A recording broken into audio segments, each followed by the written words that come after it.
Assalamualaikum warahmatullahi wabarakatuh.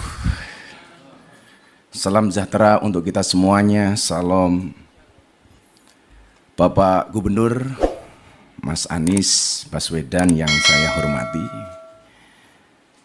Sekjen PBNU, mentor saya, jajaran Forkombinda, dan terlebih kepada sahabat saya, pendeta muda Bro Johan Sunarto. Jadi ini perpaduan antara Cina dan Jawa. Kalau Sunarto itu pasti Jawa. Serta semua jemaat yang hadir yang berbahagia. Saya ditakdirkan oleh Allah untuk menjadi seseorang yang benar-benar harus memahami makna kebinekaan. Pondok pesantren saya ditakdirkan oleh Allah berada di lingkungan teman-teman Nasrani. 60% tetangga saya adalah Katolik. Selatan rumah saya rumah pendeta, utara saya kuburan. Dan alhamdulillah seumur hidup saya tidak pernah bertengkar dengan tetangga utara saya. Saat itu saya memahami bahwa Indonesia ini adalah rumah besar.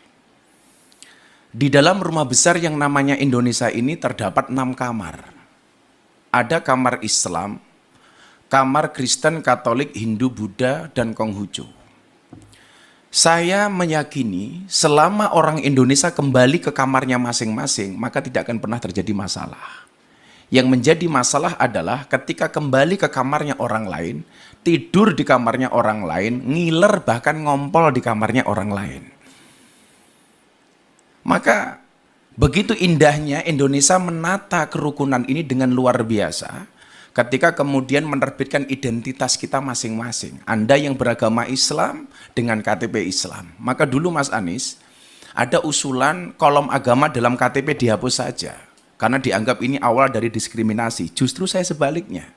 Menurut saya kolom agama dalam KTP tetap harus dipertahankan.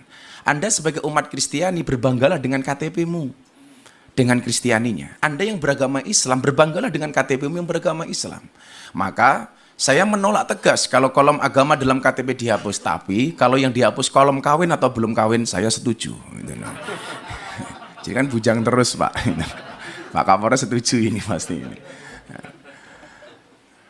Tapi juga kemudian ada yang memahami toleransi secara kebablasan. Saya kasih contoh misalnya, ada orang yang mengatakan semua agama itu benar titik. Saya pikir kalimat ini tepat tapi kurang lengkap. Bagi saya yang benar adalah semua agama itu benar bagi penganutnya. Kenapa harus tambahkan penganutnya? Kalau semua agama itu benar titik, saya khawatir nanti pendeta Johan tiap hari ganti agama. Ini kan. Kenapa? Karena dengan gampangnya kita meremehkan, toh semuanya benar kok. Maka kalimat yang menurut saya diksi yang paling tepat adalah semua agama itu benar bagi penganutnya. Bagi pendeta Johan harus mengatakan bahwa agama yang saya yakini adalah yang paling benar. Tetapi bukan berarti kita diperbolehkan untuk menyalahkan agama orang lain. Makanya kemudian di dalam surat Al-An'am, dalam Al-Quran, Allah Subhanahu wa Ta'ala berfirman, dan janganlah kamu memaki sesembahan selain Allah, karena mereka nanti akan memaki Allah dengan melampaui batas tanpa pengetahuan. Sederhananya adalah kalau kamu tidak mau agamamu dihina oleh orang lain, maka jangan pernah kamu menghina agama orang lain. Bahkan Rasulullah pernah mengatakan, mau nggak orang tua kamu dihina? Mana mungkin wahai Rasul kami menghina orang tua kami. Apa jawaban Rasulullah? Kalau kamu tidak mau orang tua kamu dihina oleh orang lain, maka jangan sekali-kali kamu menghina orang tua orang lain. Maka saya selalu sampaikan, kalau orang Indonesia tidak bisa akur gara-gara beda agama, kalah dengan burung. Burung itu punya agama tapi bisa akur. Agamanya burung itu ada 2 Mas Anies, kalau enggak Kristen, Islam. Burung Kristen buktinya ada burung gereja. Burung Islam ada burung namanya emprit kaji. Emprit kaji itu burung emprit yang kepalanya putih, itu namanya emprit kaji. Tapi kalau ikan, Pak Kapolres, agamanya pasti Katolik. Buktinya yang paling besar namanya paus. Nah, gitulah kira-kira. Bahkan burung gereja itu sering tinggal di masjid. Karena saya dulu ketika di pondok, saya sering makan burung gereja. Burung gereja tinggalnya di masjid. Nggak ada tulisan burung gereja dilarang masuk, itu nggak ada Pak. Maka inilah saya pikir indahnya Indonesia. yang kemudian semua kebebasan di dalam beragama dengan menjaga toleransinya yang tertuang di dalam Pancasila dengan Bhinneka Tunggal Ikanya. Maka sekali lagi, kalau kemudian kita bisa kembali ke kamarnya masing-masing, tidak akan terjadi masalah. Ingat Bapak Ibu, saya mencatat, toleransi menjadi sulit ketika orang lupa bahwa beragama itu untuk mengatur diri sendiri, bukan mengatur orang lain.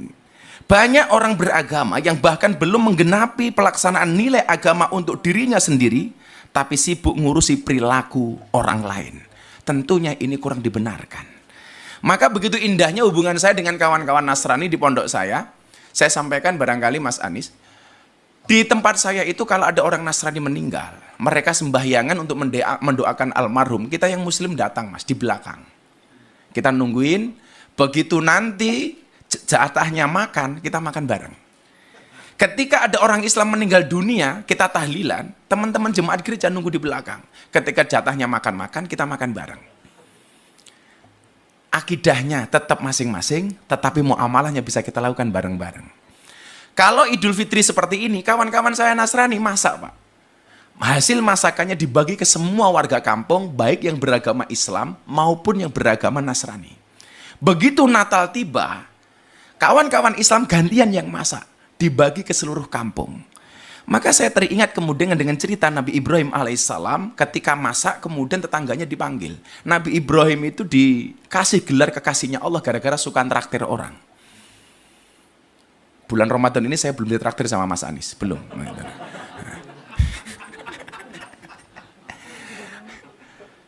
Nah, ketika makanan itu sudah ready sedia, Nabi Ibrahim memanggil seluruh tetangganya.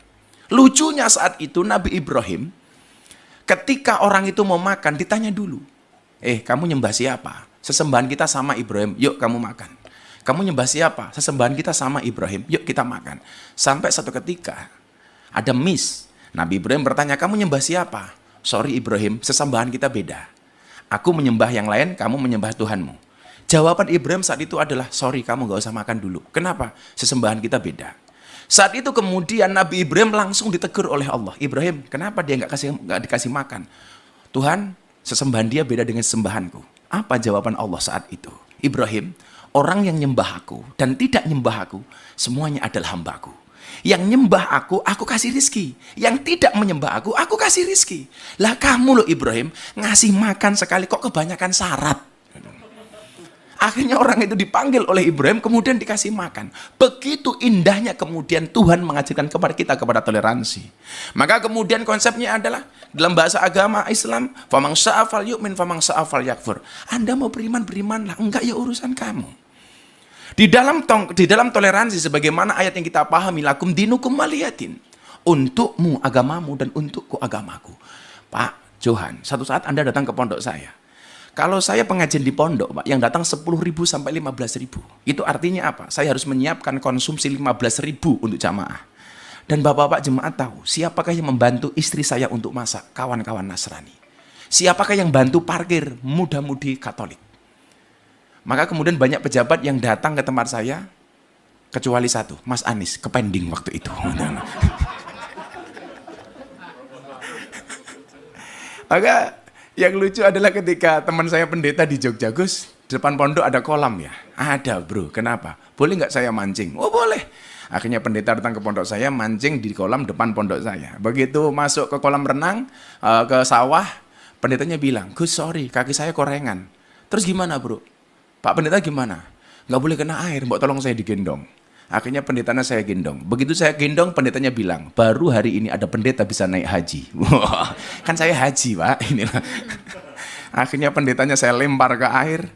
Biur, pendetanya protes. Gus, kenapa saya dilempar ke air? Sorry pendeta, baru hari ini ada pendeta dibaptis sama Pak Haji. Saya bilang gitu. Begitu indahnya Indonesia ketika kemudian kita saling menghormati. Saya meyakini akidah memang tidak bisa kita campur. Tetapi ketika persoalan kebangsaan, persoalan kenegaraan, kita punya visi yang sama.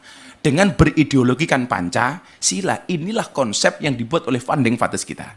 Barangkali untuk mengakhiri ini, Pak Gubernur, Pak Pendeta, dan semuanya, saya sampaikan, di saat aku menggenggam tasbihku, dan kamu menggenggam salibmu, di saat aku beribadah ke Istiqlal, namun engkau ke katedral.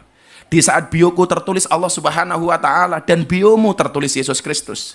Di saat aku mengucap assalamualaikum dan kamu mengucap salam. Di saat aku mengeja Al-Qur'an dan kamu mengeja Alkitabmu. Kita berbeda saat memanggil nama Tuhan. Tentang aku yang menengadakan tangan dan kau yang melipatkan tangan saat berdoa. Aku, kamu, kita. Bukan istiqlal dan katedral yang ditakdirkan berdiri berhadapan dengan perbedaan namun tetap harmonis. Andai saja mereka memiliki nyawa, apa tidak mungkin mereka saling mencintai dan menghormati antara satu dan yang lainnya. Terima kasih. Salam. Assalamualaikum warahmatullahi wabarakatuh.